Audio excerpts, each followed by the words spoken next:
আমাদের আজকের গল্পটি প্রাপ্তবয়স্ক এবং প্রাপ্তমনস্কদের জন্য।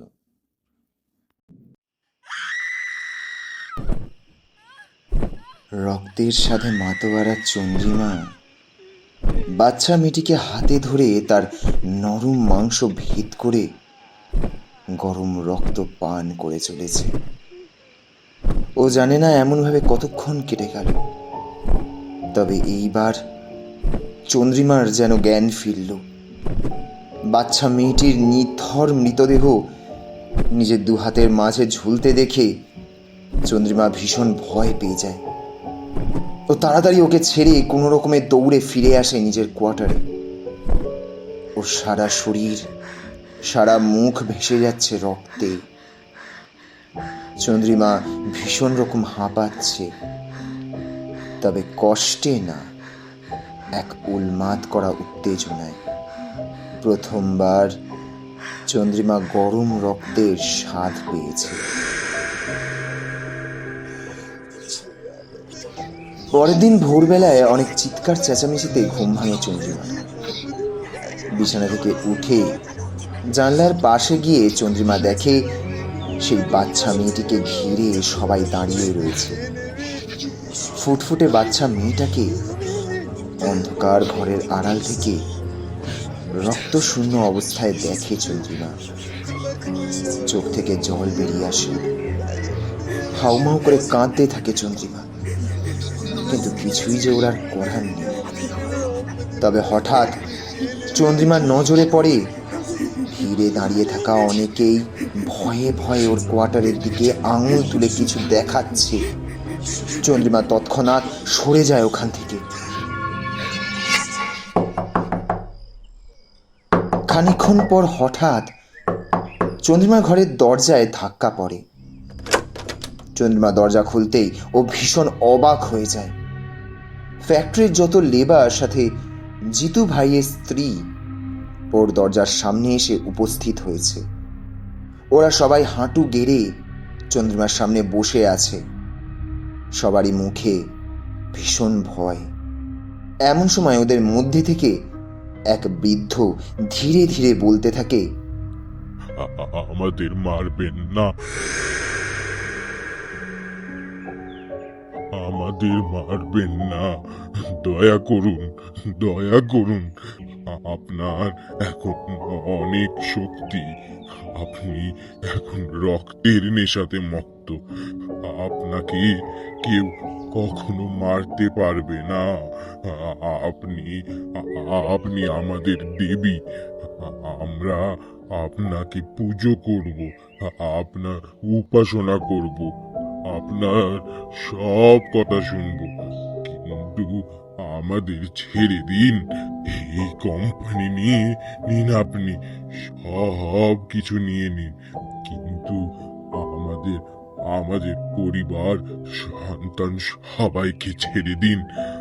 আমরা এখানে কাজ করব আপনার হয়ে। চন্দ্রিমা অবাক দৃষ্টিতে তাকিয়ে রইল সবার দিকে। ওরা সবাই চন্দ্রিমার জয়ধ্বনিতে মত্ত। চন্দ্রিমা সবাইকে ইঙ্গিত করে কিছু একটা বলতে চাইল, তবে মনে আরো একটা কথা চলতে থাকে। চন্দ্রিমাকে একবার ওর মা বাচ্চা বেলায় বলেছিলেন, শোন মা, শক্তি, টাকা আর মানুষের ভয়, এই তিনটে যে জয় করতে পারে সে হয়ে ওঠে দেবতা। তোমার অনেক টাকা থাকতে পারে, তবে তোমার শক্তি আর তোমার প্রতি মানুষের ভয় তোমায় অমর বানাতে যথেষ্ট। ব্যাস সেই শুরু। চন্দ্রিমার অজান্তেই জিতু ভাইয়ের মাল্টি ইন্টারন্যাশনাল কোম্পানি হয়ে গেল চন্দ্রিমার। সেই কোম্পানি দিন রাত এক করে অনেক বড় করে তুলল চন্দ্রিমা। এখন সারা বিশ্বে ওদের কোম্পানি ছড়িয়ে পড়েছে। যে মেয়ে একসময় কিছু টাকার জন্য ছুটে গেছিল মধ্য আফ্রিকার সেই সুদূর প্রান্তে, আজ সেই মেয়ের নিজের প্রাইভেট জেট আছে। সেটাতে চড়ে চন্দ্রিমা যে কোনো প্রান্তে পৌঁছে যেতে পারে। তবে এত কিছু থাকতেও দিনের আলো আজও চন্দ্রিমা এড়িয়ে চলে। রাতের অন্ধকারেই সারা বিশ্বে পাড়ি দেয় ও। সেদিনের সেই সব লোকজন আজ আর কেউ নেই। কেউ জানে না চন্দ্রিমার আসল সিক্রেট। শুধু নিজে একা গোপনে এই অভিশাপ বয়ে নিয়ে চলেছে। চন্দ্রিমা জানে না ওর কোনোদিন মৃত্যু আছে কিনা। সেদিন ওদের ভয়ে মাখা চেহারা, আতঙ্ক মাখা চোখ, ওদের শঙ্কা, চন্দ্রিমার আগের রাতের করা কুকৃত্যের স্মৃতি ওর নিজের কাছেই ওকে ঘেন্নার পাত্রী করে তুলেছে। কিন্তু এর থেকে বেরিয়ে আসার কোনো উপায় ওর জানা নেই। তবে চন্দ্রিমার প্রতিজ্ঞা করেছিল ও নিজেকে কন্ট্রোল করবে। যে করেই হোক এই ভয়ানক তৃষ্ণা থেকে মুক্তি যখন নেই, তখন ওকে অন্য উপায় বের করতেই হবে। চন্দ্রিমা রাতের অন্ধকারে বেরিয়ে পড়তো ক্যাম্পাস থেকে। কোনো কিছুর ওপরেই ওর আর ভয় ছিল না। এক রাতে জঙ্গলে ঘুরতে ঘুরতে হঠাৎ করেই চন্দ্রিমা খুঁজে পায় সেই 4 জনকে। ওদের সাথে ছিল সেই বৃদ্ধাও। ওদের দেখে এক মুহূর্তের রাগ চড়ে বসে চন্দ্রিমার মাথায়। অবলীলায় ওদের সবাইকে হত্যা করলো, পান করলো ওদের রক্ত। আর সাথে অনেকটা রক্ত চন্দ্রিমা ভরে নিল কয়েকটা খালি পাত্রে। তারপর ও খোঁজ চালালো ওই উপজাতির বাকি লোকদের। ধীরে ধীরে ওই উপজাতির সেই সব মানুষকে হত্যা করলো চন্দ্রিমা। যে এলাকাতেই এই শূন্যত নামের প্রথার কথা চন্দ্রিমা শুনতে পেত, সেই এলাকার মেয়েদের আর বয়স্কদের ছেড়ে চন্দ্রিমা তাদেরকে টার্গেট করা শুরু করলো, যারা কোনো না কোনো ভাবে কিছু অপরাধ করে চলেছে।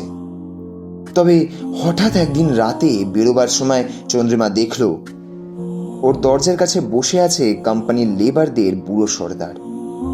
সে চন্দ্রিমার জন্য অনেক কিছু উপহার নিয়ে এসেছে। এই উপহার দেওয়ার কারণ জানতে পেরে চন্দ্রিমা বুঝল লোকজন ওকে ভয় পাওয়ার সাথে সাথে ওর প্রতি অনেকটা সম্মান বেড়ে গেছে এই লোকজনের কাছে। কারণ চন্দ্রিমা এই এলাকার নানান প্রজাতির অপরাধীদের দমন করে চলেছে। সর্দার চন্দ্রিমাকে আরো জানায় চন্দ্রিমা যেন চার্চ বা যিশুর ক্রস এড়িয়ে চলে। ওগুলোর সামনেও ও অচল। চন্দ্রিমাকে শেষ করে দিতে পারে এই ক্রস। সর্দার চলে যাওয়ার পরে চন্দ্রিমা আনমনায় ওর ঘরের এক কোণে দেওয়ালের ওপরে রাখা গোপালের মূর্তি স্পর্শ করতে যায়। তবে ঠিক সেই সময় অনেক দূরে ছিটকে গিয়ে পড়ে চন্দ্রিমা। ও বোঝে কেউ যেন ওকে ছিটকে ফেলে দেয় সেই দেওয়ালের সামনে থেকে। চন্দ্রিমা সেদিন আরো বুঝল সূর্যের আলো ছাড়াও যে কোনো রকম শুভ শক্তি, ঐশ্বরিক যে কোনো কিছুই ওকে আহত করতে পারে বা মেরে ফেলতে পারে। চন্দ্রিমার কোনো মরার ভয় নেই। তখন সবটাই কেটে গিয়েছিল। হঠাৎ করে পাওয়া এই স্বাধীনতা, এই সম্পত্তি, ও নিজের একটা কোম্পানি, সারা পৃথিবীতে ঘুরে বেড়ানোর হাতছানি, অমরত্ব, ক্ষমতার লোভ চন্দ্রিমাকে করে তুলেছিল লোভী। চন্দ্রিমা তখন সত্যি মরতে ভয় পেত। বাইরে ধীরে ধীরে তখন আঁধার ঘনিয়ে এসেছে। চন্দ্রিমা আইস কফের মাগটা নিচে রেখে মনে মনে ঠিক করে আজ রাতে আবার ওকে বেরোতে হবে। অনেকদিন পরে আবার আজও বেরোবে। 36 তলার ওপরে সুবিশাল ফ্ল্যাট থেকে বাইরে দেখতে দেখতে রক্তের বোতলটার দিকে চোখ পড়ে ওর। সাপ্লাই কমে এসেছে অনেকটাই। আজ আবার একসাথে অনেকটা রক্ত নিয়ে আসতে হবে। চন্দ্রিমা ঠিক করে শহরের প্রান্তে থাকা ওই বস্তির দিকেও যাবে। ওখানে যে লোকজন থাকে তাদের বেঁচে থাকার না আছে কোনো ইচ্ছে, না আছে কোনো লক্ষ্য জীবনে। শুধু শুধু পৃথিবীর বোঝা বাড়িয়ে যাচ্ছে ওরা। সারা রাত মাতলামি করে, ফের রাতে এসে বউগুলোকে বিছানায় নিয়ে কাজ সারে, তারপর ফের ওদের পেটায়। এরা মানুষ নয়, অমানুষ। সব এক একটা অমানুষ। আফ্রিকা ছেড়ে এসেছে চন্দ্রিমা প্রায় 90 বছর হয়ে গেছে। ভ্যাম্পায়ার হয়ে যাওয়ার পরে ওর চেহারায় এক অন্যরকমের জৌলস এসেছে। যে ওকে দেখে সেই ওর থেকে চোখ ফেরাতে পারে না। বয়সের কোনো ছাপ নেই ওর চোখে মুখে, ঠিক যেন ওর বয়স থেমে গেছে 20 কি 22-এ। তবে ও যদি অনেকদিন রক্ত না পায়, ওর চেহারায় তার ছাপ পড়তে থাকে। ভেতরে ভেতরে পাগলামি বাড়তে থাকে ওর। আর সেই সময়ে ও যে কি করে বসবে ও নিজেও তা জানে না। তাই ও প্রতি সপ্তাহে একজন করে মানুষ মারে, তাদের রক্ত চুষে নিঃশেষ করে ফেলে তাকে। তারপরে আবার অন্যদিনের মতো সাধারণের মতোই খাবার টেবিলে গিয়ে বসেও নিজের পেট ভরায়।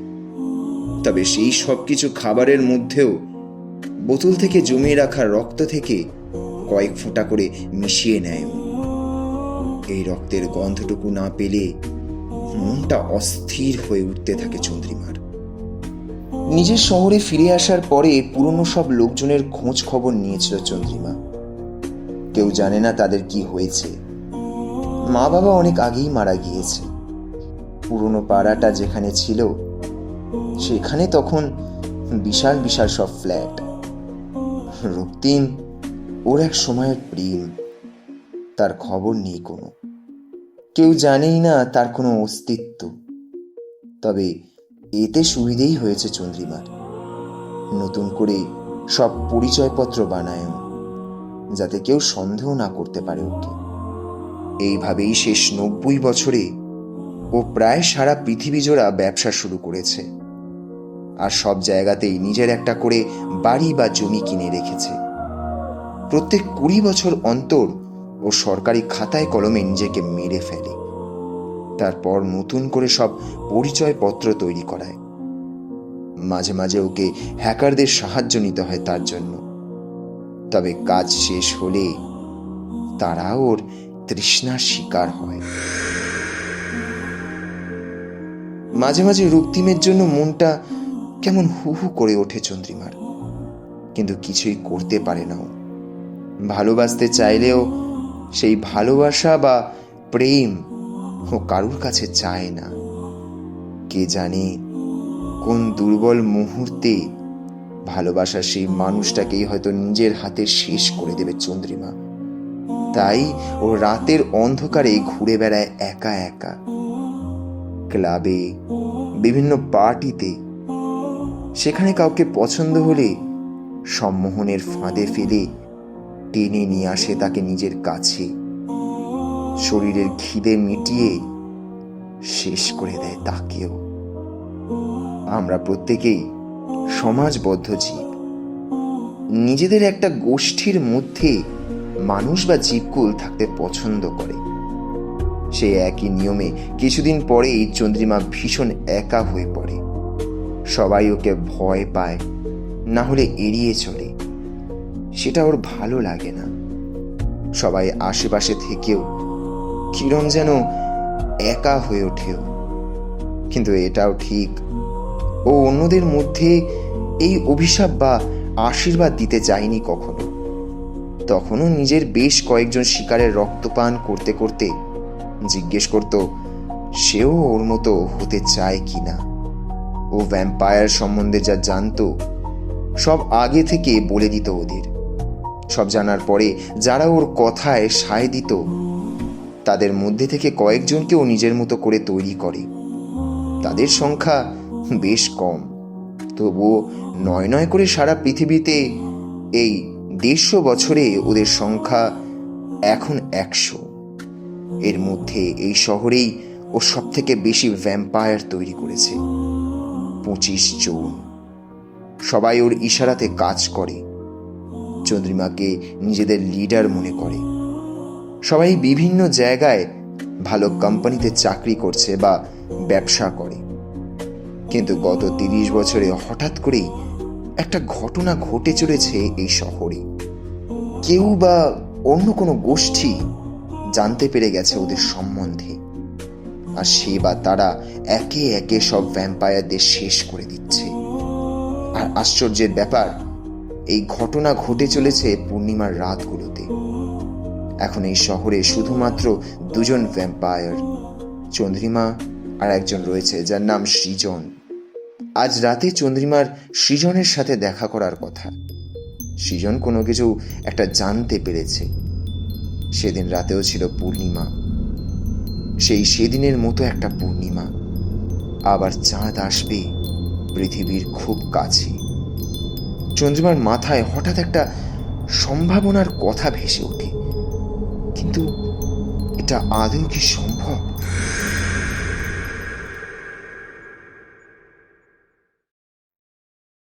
অনেক অনেক দিন বা বছর আগে, কতদিন মনে পড়ে না আর, সেই যে চন্দ্রিমা চলে গেল কাজ নিয়ে আফ্রিকার কোনো এক প্রান্তে।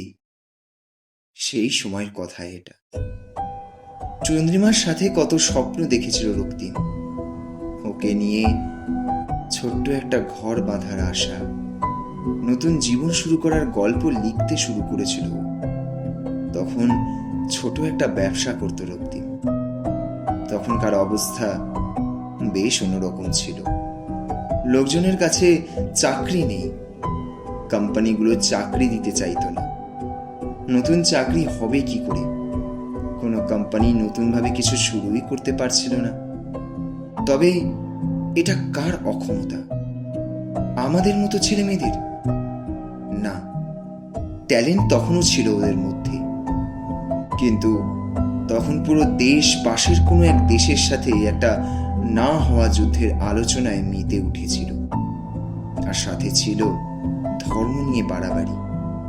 কোথাও এই মন্দির তৈরি হবে, কোথাও বা ওই মসজিদ, কোথাও আবার মানুষকে ভুলে মেতে উঠেছিল সবাই গবাদি পশুদের নিয়ে। সবাইকে নিয়ে অনেক চিন্তা, শুধু মানুষের ভালো মন্দ ছাড়া।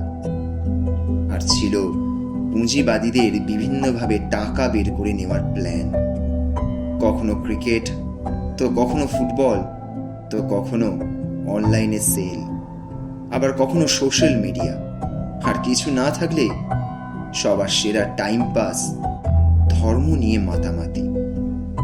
এইসব করে সবাই ভুলে গিয়েছিল আসল সমস্যার কথা, চাকরি, নতুন ব্যবসা। আর সেটার জন্যই রক্তিমকে হারাতে হলো চন্দ্রিমাকে। হারিয়ে ফেলল ও নিজেকে। ভেঙে গিয়েছিল ওদের একসাথে থাকার স্বপ্ন। ব্যবসা করে রক্তিম যা কামাতো তা দিয়ে ওর বাবা মা, দুই ভাই বোন, ওদের পড়াশোনা আর নিজে 5টা পেট কোনো রকমে খেয়ে পড়ে বাঁচত। তাই দুজনের স্বপ্ন দেখলেও সেটাকে পূর্ণতা দেওয়ার বিলাসিতার কথা মাথায় আনেনি দুজনেই, না রক্তিম না চন্দ্রিমা। ওরা দুজন দুজনের হাতে হাত রেখে হাঁটতো রাস্তা ধরে। একই ভাঁড় থেকে চায়ের কাপে চুমুক দিত, একটাই রোল কিনে একসাথে খাওয়া, বা একটাই আলুর চপের মধ্যে একসাথে ডুব দেওয়া। এতেই ওরা খুশি ছিল। সময় যেমন থেমে থাকে না কারোর জন্য, একইভাবে চন্দ্রিমাও চলে গেল অনেক দূর ওর কাজ নিয়ে। রক্তিমও ওকে যেতেই বলেছিল। আফটার অল টাকার তো প্রয়োজন সবারই জীবনে। ও গিয়েছিল 3 বছরের জন্য, কিন্তু সেই 3 বছর যে এত দীর্ঘ হবে তা রক্তিম ভাবেনি। এখন তো বেঁচেও নেই হয়তো চন্দ্রিমা। কোনো মানুষ কি বাঁচতে পারে এতদিন? 150 বছর কেটে গেছে মাঝে। চন্দ্রিমা চলে যাওয়ার পরে রক্তিমকে একবার হাসপাতালে যেতে হয়েছিল ওর বাবাকে ভর্তি করতে। বাবার একটা অ্যাক্সিডেন্ট হয়েছিল ছোটখাটো, আর বাবা প্রায় 15 দিন অ্যাডমিট ছিল ওখানে। সেখানে রক্তিম নিয়ম করে প্রতিদিন যেত। তবে একদিন বাবার সাথে দেখা করে ফিরে আসার সময় একজন ভদ্রলোকের সাথে দেখা হয় রক্তিমের। রক্তিম বোঝেনি যে ওর কি হয়েছিল, তবে ওনার সাথে গল্প করতে বেশ ভালো লাগতো রক্তিমের। 1-2 বার রক্তিম ওনার ঘরে গিয়ে বসত। আর সেখান থেকেই হয়তো, বা ওই হাসপাতাল থেকেই হয়তো রক্তিমের একটা ফাঙ্গাল ইনফেকশন হয়।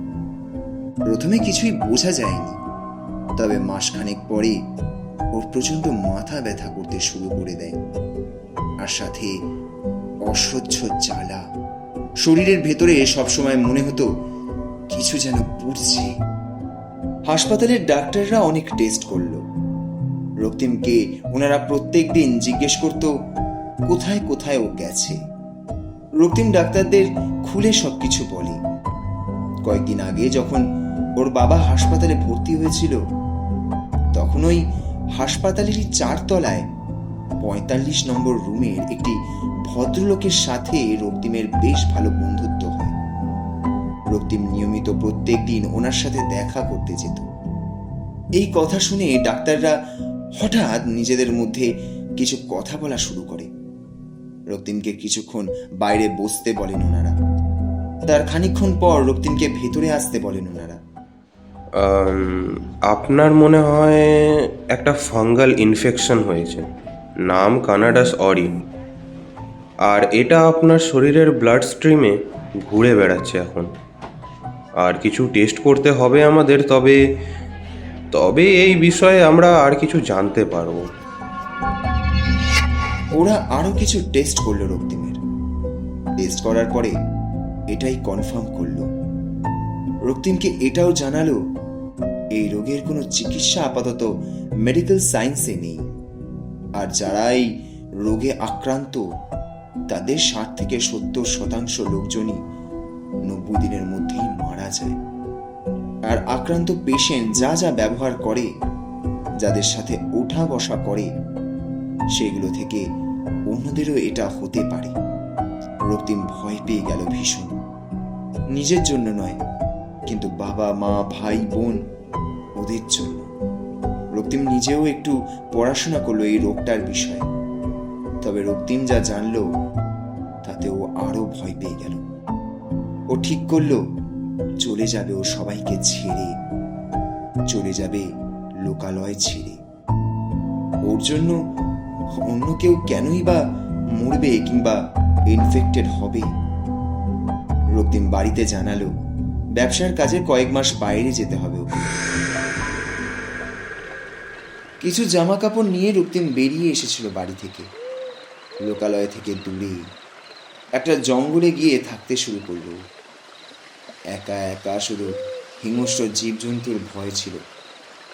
কিন্তু কোনো এক আশ্চর্য কারণে রক্তিমের আশেপাশে কেউ আসতো না। দূর থেকেও অনেকবার দেখেছে রাতের অন্ধকারে জ্বলতে থাকা কয়েকটা চোখ, শুনেছে ভারী পায়ের আওয়াজ শুকনো পাতার উপরে, কিন্তু কেউ কখনো কোনোভাবে কাছে এগিয়ে আসেনি। পরে যতবা বুঝেছিল আসলে এই জঙ্গলে কোনো হিংস্র প্রাণী থাকে না, আর যাদের চোখ জ্বলত রাতে সেগুলো হয়তো ছিল কোনো হরিণ বা নীলগাই বা হয়তো কোনো বুনো শুঁড়। রক্তিমের আজও মনে আছে সেই রাতের কথা। সেই রাতে চারদিক ভেসে যাচ্ছিল মায়াবী চাঁদের আলোতে। চাঁদের রংটাও ছিল টকটকে লাল। জঙ্গলটা যেন অন্য দিনের থেকেও বেশি অশান্ত ছিল সেদিন। জেগে উঠেছিল গাছগুলো, কথা বলছিল যেন নিজেদের সাথে। হাওয়াগুলো যেন একে অপরের মাঝে ধাক্কা লেগে কিছু বলছিল, গল্প করছিল। শুকনো পাতা, ডালপালা, একটু দূরে বয়ে যাওয়া ঝর্ণা, সবকিছুই যেন ভীষণ অশান্ত হয়ে পড়েছিল। সেদিন রক্তিমও কেমন যেন হয়ে গিয়েছিল, পাগলের মতো অস্থির হয়ে উঠেছিল। বারবার বারবার ওর মনে হচ্ছিল এই মায়াবী রাতে যদি চন্দ্রিমা ওর সাথে থাকতো। গোটা 5 বছরের ওদের সম্পর্কে একবার, মাত্র একবারই চন্দ্রিমার ঠোঁটে ঠোঁট রেখেছিল রক্তিম। ওরা দুজনেই বন্ধ করে নিয়েছিল চোখ। রক্তিমের মনে হয়েছিল যেন এই মুহূর্তটা শেষ না হয়। চন্দ্রিমা রক্তিমের হাত চেপে ধরেছিল শক্ত করে। ঠান্ডা ঠান্ডা হয়ে গিয়েছিল ওদের হাতের মুঠো, ভিজে গিয়েছিল ঘামে। সেই মুহূর্তটা আবার ফিরে পেতে ইচ্ছে করেছিল সেদিন রক্তিমের। সেই পূর্ণিমার আলোতে ভিজতে ভিজতে রক্তিমের বারবার মনে হচ্ছিল হয়তো চন্দ্রিমাও একইভাবে সেদিন এই পূর্ণিমার আলোতে ভিজছিল মন প্রাণ জুড়ে। ঝর্ণার কাছে গিয়ে সারা রাত রক্তিম বসেছিল সেই দিন। ঝর্ণার জলে অদ্ভুতভাবে চাঁদের আলো পড়ে প্রতিফলিত হচ্ছিল। রক্তিমের যেন মনে হচ্ছিল ওটা চাঁদ নয়, ওটা আসলে চন্দ্রিমা। ঝর্ণার জলে নিজের অঙ্গ অঙ্গ ভিজিয়ে উঠে আসবে রক্তিমের কাছে ভিজে কাপড়ে। তারপর রক্তিমের দিকে তাকিয়ে লজ্জায় মাথা নামিয়ে আবার রক্তিমের চোখে চোখ রেখে ভেজা জামা কাপড় খুলে পাশে রেখে রক্তিমকে টেনে নেবে নিজের কাছে। রক্তিমের দৃঢ়তাকে অনুভব করবে নিজের সারা শরীরে। রক্তিম শক্ত হাতে জড়িয়ে ধরবে চন্দ্রিমাকে। প্রকৃতির সামনে খোলা আকাশের নিচে সেই পূর্ণিমার রাতে চন্দ্রিমা সিদ্ধ হবে চাঁদের আলোতে। রক্তিম মেখে নেবে সেই আলো ওর ভেজা খোলা পিঠের উপর থেকে, ওর স্তনবৃত্তের উপর থেকে শুষে নেবে চন্দ্রিমার স্বাদ। কখন যে এসব ভাবতে ভাবতে উত্তেজিত হয়ে রক্তিম চোখ বন্ধ করে বসে পড়েছিল ঝর্ণার জলে, ওর তা মনে নেই।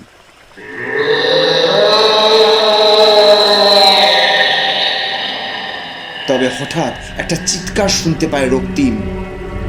তারপর প্রচন্ড জোরে ওর ওপরে কিছু একটা এসে পড়ে। রক্তিম চোখ খুলে দেখে একটা নেকড়ে বাঘ, বিশাল বড় একটা নেকড়ে এসে পড়েছে রক্তিমের উপরে। তার হিংস্র চোখ দুটো দিয়ে যেন ওকে শেষ করে দিতে চাইছে সে। রক্তিম কোনো রকমে নিজেকে ওর থেকে আলাদা করে ভীষণ হাঁপাতে থাকে। তবে রক্তিম বোঝে ওর পিঠের উপরে সেই নেকড়ের 4টে আঙুলের আঁচড় পড়ে গেছে, সেখান থেকে বেরিয়ে আসছে রক্ত। রক্তিমের কেমন দুর্বল লাগতে শুরু করেছে, চোখ দুটো খোলা হয়ে আসছে ওর। রক্তিম ভাবল, ভালোই তো, এমনিতে মরতেই হবে কিছুদিন পর, আজ না হয় নেকড়ের পেটেই যাই। রক্তিম নিজেকে ছেড়ে দিল, দু চোখ বন্ধ করে দাঁড়িয়ে পড়ল নেকড়ের সামনে। বেশ কিছুক্ষণ কেটে গেল অপেক্ষা করতে করতে, কিন্তু কাঙ্ক্ষিত মরণ এলো না রক্তিমের কাছে। ও চোখ খুলল আর দেখল ওর কাঁধ থেকে ঝরে পড়া রক্তের কাছে গিয়ে নেকড়েটা কিছু একটা গন্ধ নিচ্ছে। তারপর তাকাচ্ছে রক্তিমের দিকে। নেকড়ের চোখে আর ছিল না কোনো হিংস্রতা, ছিল এক অদ্ভুত মায়া। কেন কে জানি একটু পরে আবার একটা হুঙ্কার ছেড়ে লাফ দিয়ে চলে গেল নেকড়েটা রক্তিমকে ছেড়ে। একটু পরে কি হলো রক্তিমেরও বুঝল না। রক্তিম শরীরের ভার সামলাতে না পেরে পড়ে গেল ঝর্ণার জলে জ্ঞান হারিয়ে। কতক্ষণ যে ওভাবে রক্তিম পড়েছিল ওর মনে নেই। পরে যখন রক্তিম চোখ খুলে ও দেখে ওর চারদিক ভেসে যাচ্ছে রক্ত। কাঁধের ওপরে যেখানে নেকড়েটা আঁচড় দিয়েছিল সেখানে গভীর একটা দাগ তৈরি হয়েছে, সেখান থেকে অনর্গল বেরোচ্ছে রক্ত, রক্তিমের শরীরের রক্ত। ও উঠে বসলো কোনো রকমে, গা গুলিয়ে উঠলো ওর হঠাৎ করে, অনেকটা বমি হলো হুড়হুড় করে। নিজেকে কোনোভাবে সামলে পাশের পাথরের ওপরে ভর দিয়ে উঠে দাঁড়ালো রক্তিম। ও ভালো করে তাকালো চারিদিকে, তবে রক্তিম বুঝলো অদ্ভুতভাবে ওর চোখের দৃষ্টি কিরকম পরিবর্তন হয়ে গিয়েছে। চারদিকে কিরকম একটা হলুদ সোনালি আভা, তার মধ্যে কোথায় কোথায় জীবজন্তু বসে আছে বা ঘুমোচ্ছে। সেই হলুদ সোনালি আভার মধ্যে তাদের অবয়ব ভেসে উঠেছে কালো হয়ে, কিন্তু রক্তিম পরিষ্কার দেখতে পাচ্ছিল ওদের ধুকপুক করতে থাকা লাল হৃৎপিণ্ড। ভীষণ ভয় পেয়ে গেল রক্তিম। ঝর্ণার কাছে গিয়ে তাড়াতাড়ি জল দিয়ে ভালো করে চোখে ঝাপটা দিল বেশ কয়েকবার। তাও সবই একরকম রইল। তবে রক্তিম বুঝল হঠাৎ করে ও যেন ভীষণ শক্তিশালী হয়ে গেছে, সাথে ওর শরীরটা কিরকম একটা হালকা হয়ে গেছে। রক্তিম ঝর্ণার ওপরে ঝুঁকে থাকা একটা ছোট গাছের ডাল ধরে টান মারল, আর সঙ্গে সঙ্গে পুরো গাছটা উপরে চলে এলো মাটি থেকে। ভীষণভাবে চমকে উঠল। রক্তিম কাঁধের দিকে তাকালো। যেখানে একটু আগে ছিল গভীর ক্ষত, সেখানে এখন কিছুই নেই, ঠিক যেন আগের মতো হয়ে গেছে। শুধু থেকে গেছে আঁচড়ের দাগটা। কিছুই বুঝতে পারছিল না রক্তিম। তবে ওর মাথায় হঠাৎ কি যে এলো। রক্তিম একটা বড় ধারালো পাথরের টুকরো নিয়ে সজোরে ওর নিজের হাতের ওপরে জোরে একটা আঘাত বসালো।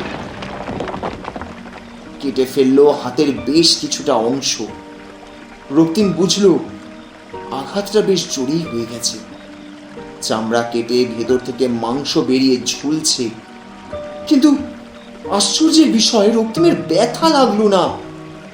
তবে মিনিট খানেকের মধ্যেই রক্তিম দেখলো ওর হাতের গভীরভাবে কেটে যাওয়ার জায়গাটা আপনা আপনি আবার আগের মতোই জুড়ে গেল, যেন কখনো ওখানে কিছুই হয়নি।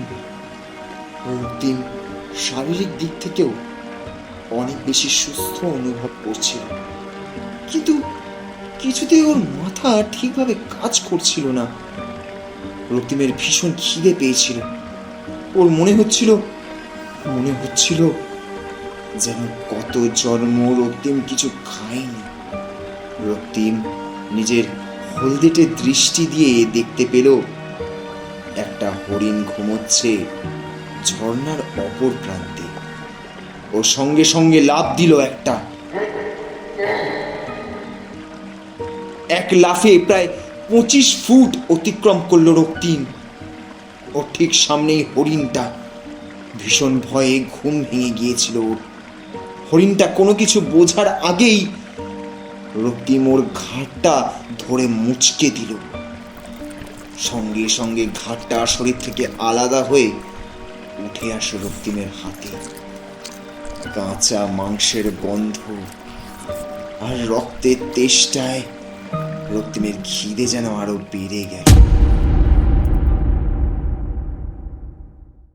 রক্তিম কি যে করেছিল সেই রাতে ও কিছুই বুঝল না। তবে পরের দিন সকালে ওর আর কিছুই মনে ছিল না। ধীরে ধীরে পূবের আকাশে সূর্য ওঠে, আর তার সাথে রক্তিম আবার ঠিক যেন সেই আগের মতোই হয়ে যায়।